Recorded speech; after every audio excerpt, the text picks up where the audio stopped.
The Troll by Julia Donaldson. Illustrated by David Roberts.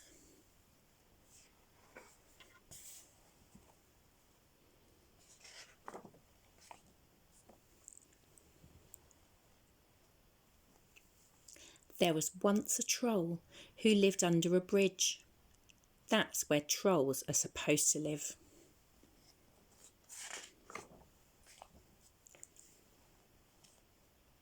Meanwhile, far out at sea, there were some pirates who lived in a ship. That's where pirates are supposed to live.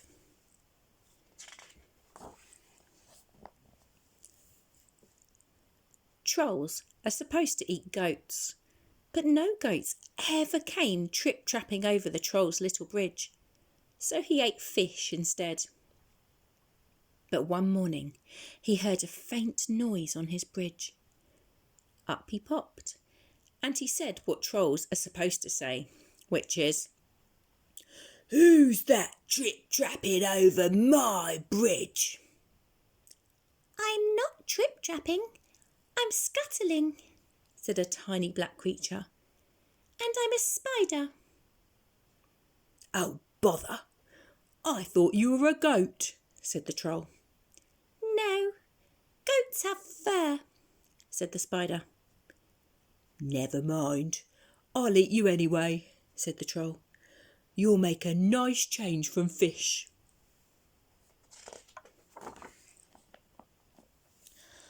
"Oh, please, don't eat me," said the spider. "Why don't you go further down the river to the next bridge? It's a much better bridge for goats." All right then," said the troll. So he packed up his frying pan and his cookery book, and off he strode.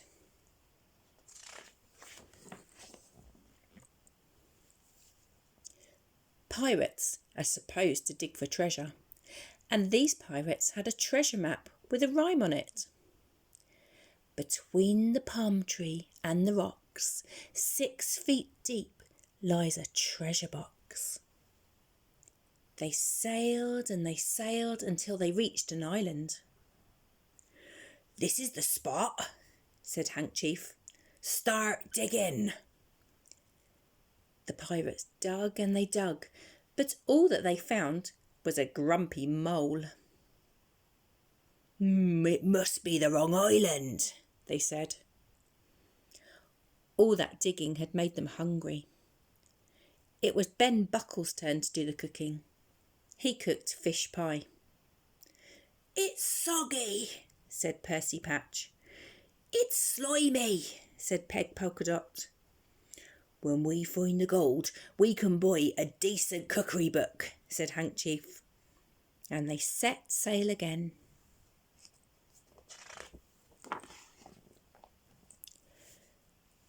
The troll was sitting under his new, middling-sized bridge, reading his cookery book. Suddenly he heard a sound above his head. Up he popped. "Who's that trip-trapping over my bridge?" he roared. "I'm not trip-trapping, I'm pattering," said a furry creature. "And I'm a mouse." "Oh, bother! I thought you were a goat," said the troll. "No, goats have longer ears," said the mouse. "Never mind, I'll eat you anyway," said the troll. "I'm getting sick of fish." "Oh, please don't eat me," said the mouse. "Why don't you go down to the next bridge? There are goats trip-trapping over there on that one all the time." "Very well," said the troll, and he packed up his things again, and off he strode.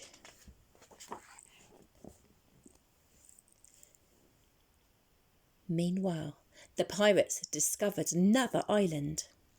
They dug and they dug, but all that they found was a rusty old bucket with a crab in it. "It's the wrong island again," they said. That night, Percy Patch did the cooking. He cooked fish soup. "It's bony," said Ben Buckle. It's briny, said Peg Polkadot. If only we could find the gold, we could pay for a proper cook, said Handkerchief.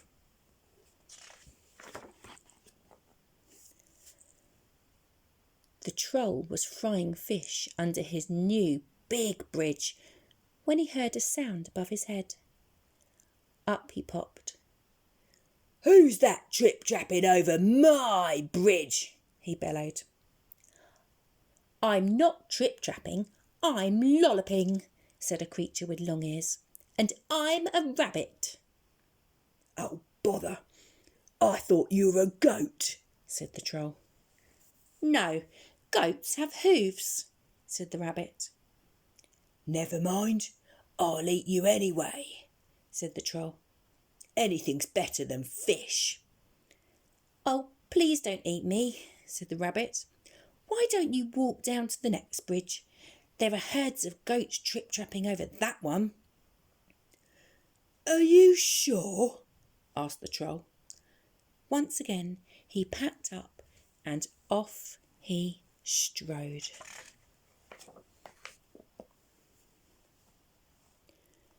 Meanwhile, the pirates were digging on a new island. They dug and they dug, but all that they found was an old Wellington boot with a nest of centipedes in it. "We'll never find the right island," they said. That night, it was Peg Polkadot's turn to do the cooking. She cooked fish cakes. "They're sticky," said Ben Buckle. "They're sandy," said Percy Patch.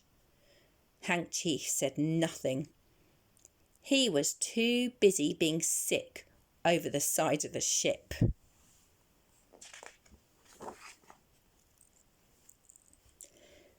The Troll's river grew wider and wider. Then it stopped being a river and it flowed into the sea.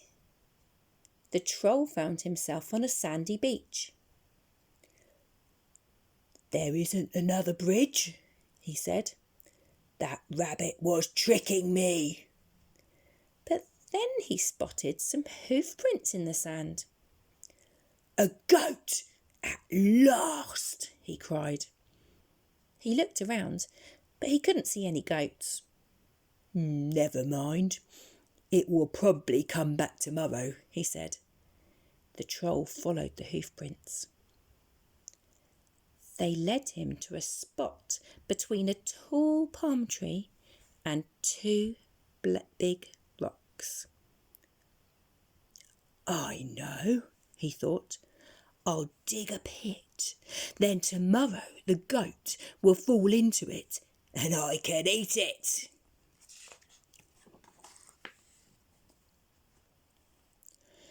The Troll dug and dug with his frying pan. Just when he thought the hole was deep enough, the pan hit something hard. It was a great big chest. "Perfect," said the Troll.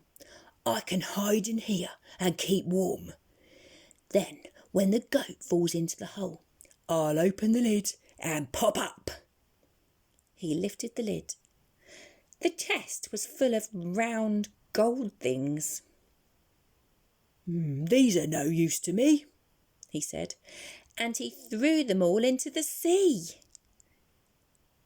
Then he climbed into the chest and lay down. "Tomorrow I can have goat for breakfast instead of fish," he thought as he drifted off to sleep.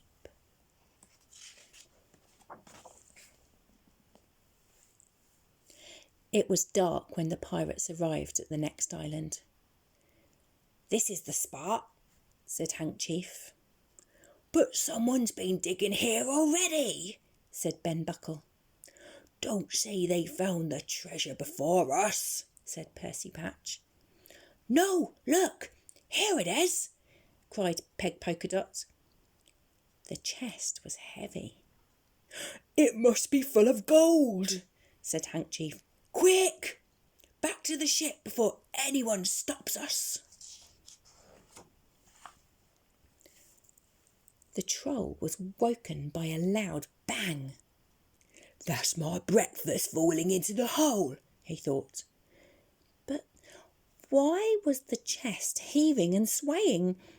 And why was the lid opening? Surely goats couldn't open lids. The lid opened wide. Staring down at the troll were 4 angry pirates. "Where's the gold?" shouted Handkerchief. I threw it into the sea," said the troll. The plank, yelled Ben Buckle and Percy Patch. "Make him walk the plank." The next second, the pirates were pushing him onto it. "Who's that trip-trapping over my plank?" jeered Handkerchief. "I'm not trip-trapping, I'm shuffling," said the troll in a very small voice. "And I'm a troll."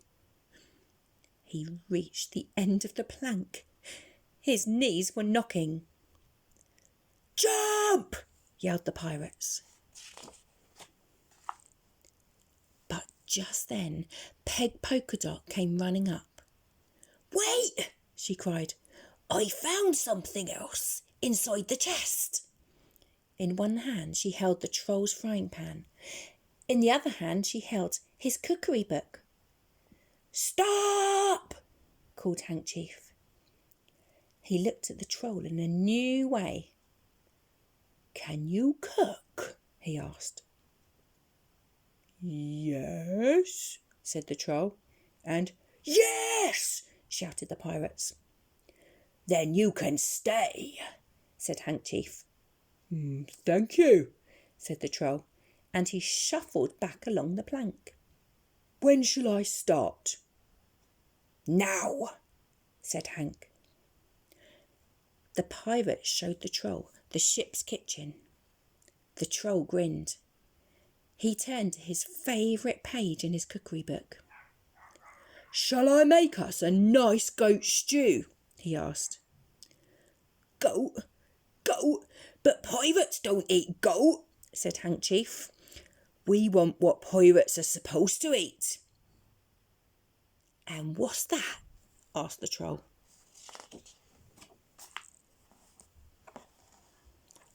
"Fish," said the pirate chief.